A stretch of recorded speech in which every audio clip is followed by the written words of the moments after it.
Texas Governor Greg Abbott. Governor, thanks so much for joining us today. Sure, my pleasure. Thank you all.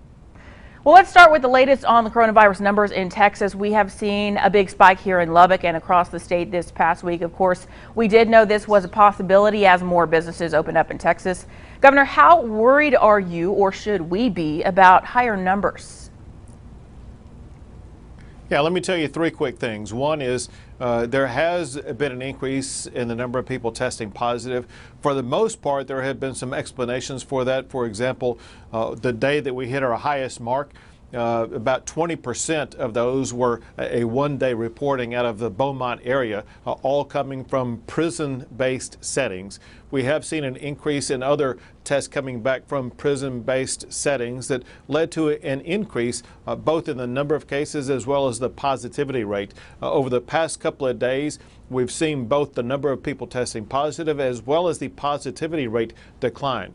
However, I do want to bring this to your attention because what I'm about to tell you is true in Lubbock, but also true across the state of Texas, and that is over the past week or so, really for the month of June, we have seen an increase in the number of people in their 20s testing positive.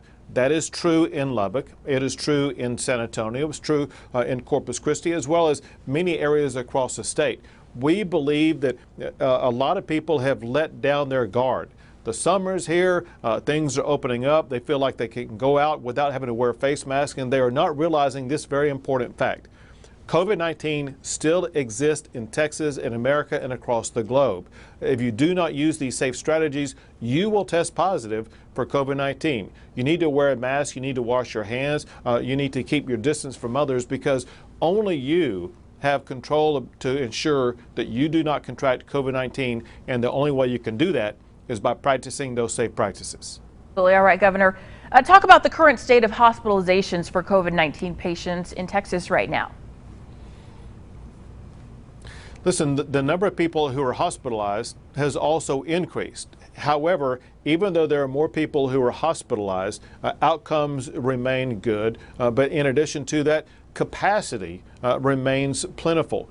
Even though more hospital beds are occupied by those who have COVID-19, there are an abundant number of hospital beds that are available, whether it be in Lubbock or these large cities. So we will be able to make sure that we can treat and provide health care for anyone who tests positive for COVID-19.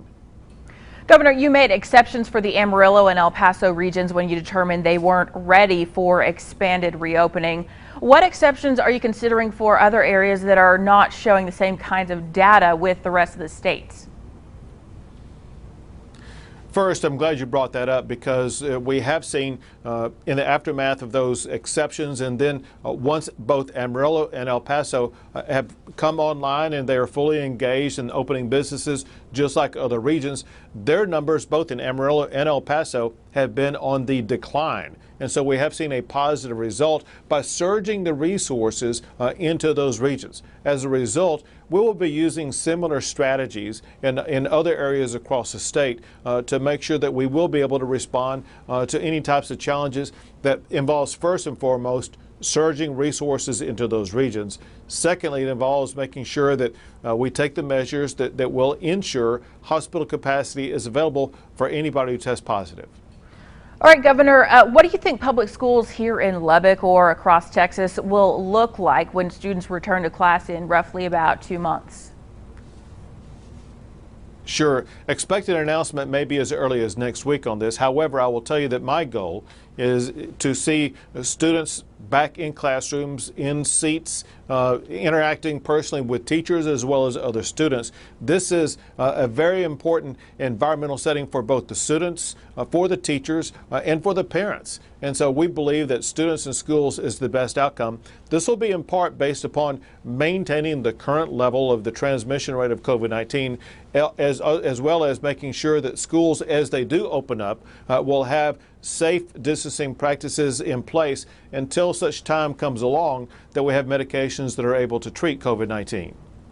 All right, Governor, some are urging a special session to be called to deal with or pass laws on policing across Texas. Any chance of you calling a special session, or will you likely just wait until the legislature convenes in January? These laws are complicated, that involve a lot of buy-in and a lot of input from a lot of different groups. That process is beginning as we speak. In fact, it has already begun.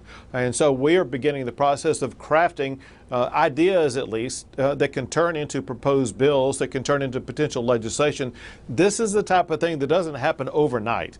We need to make sure that we have agreement and buy-in from people across the entire state of Texas, and hence it is most appropriate to have issues like that come up during the regular session that begins just about 6 months from now. All right, Governor Abbott, thanks so much for taking the time to talk with us here in Lubbock. Sure, my pleasure. Thank you all, and be safe. Absolutely. Thank you, sir.